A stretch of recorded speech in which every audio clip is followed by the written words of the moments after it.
And welcome back. Well, we like to hear from the group Common Ground here on the show on Wednesdays, but because we are going to Boo at the Zoo live tomorrow, we are going to connect with Common Ground today. Common Ground is a group of farm women who want to be a resource for consumers who want to know more about how their food is grown.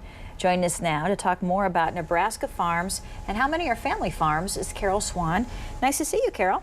Well, it's good to be here. Yeah, good morning. Even on a different day. I'll be confused the rest of the week now. I know, that's right. You set your calendar by this week. So how's everything going in your area? Very good. Oh, everybody's really harvesting, really running hard. I don't know, they probably start at 6-ish, and I don't know when they get done. Where do you live from, York? I live south and west of town, between town and the interchange. Okay.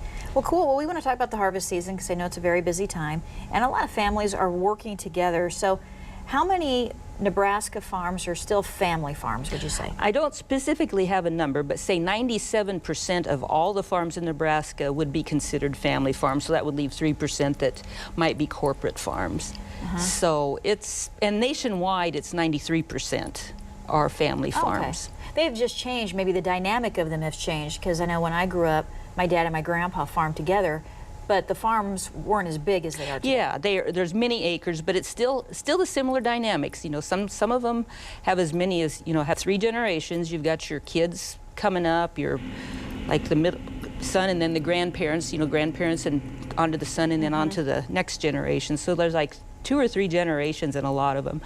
And you're right, they are big. They're big because they've absorbed, with the expenses of equipment, they can farm a lot of ground with you know, not a very amount of time, and a lot more economically than, say, one farmer having a set of equipment for a half section of ground.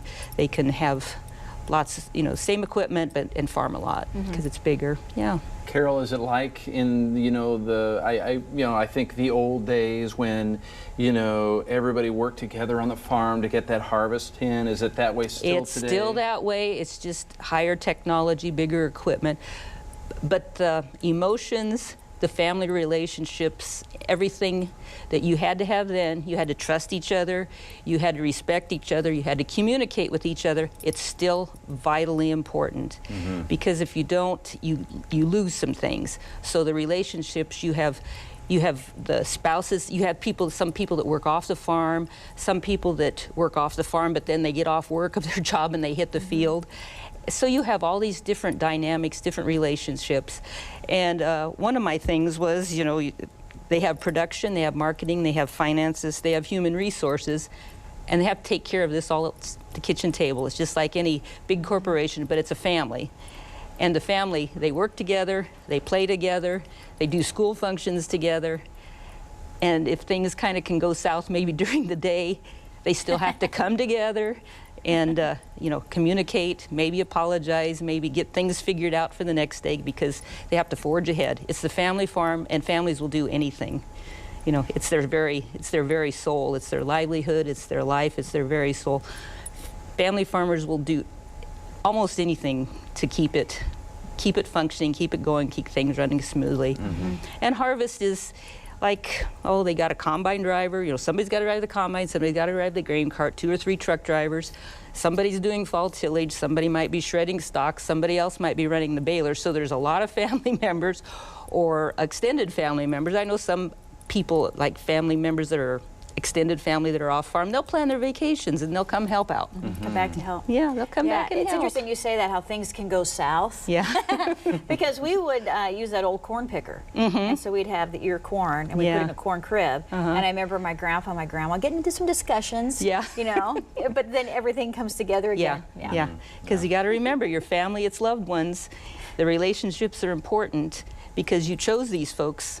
You know, you can't, like you say, you can choose your friends, but you can't choose your family. But yes, you can choose your family because, you know, you chose maybe your spouse wasn't all that involved. They saw the fun times of the farm, and then they get married into it, and then they kind of say, oh my gosh, this is different. Yeah. So it's really important. The dynamics, the trust, the communication is so key, so key. It's, and I'm fortunate to, like, kind of in close with my tenants. I see their communication ability and how they're all patient and how they all work together.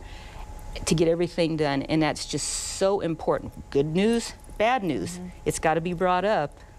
Right. It's an interesting Everything time of comes- year. Yeah. It is. Okay, yeah. Carol, thank you, and you're staying around. Yes, I am. We want to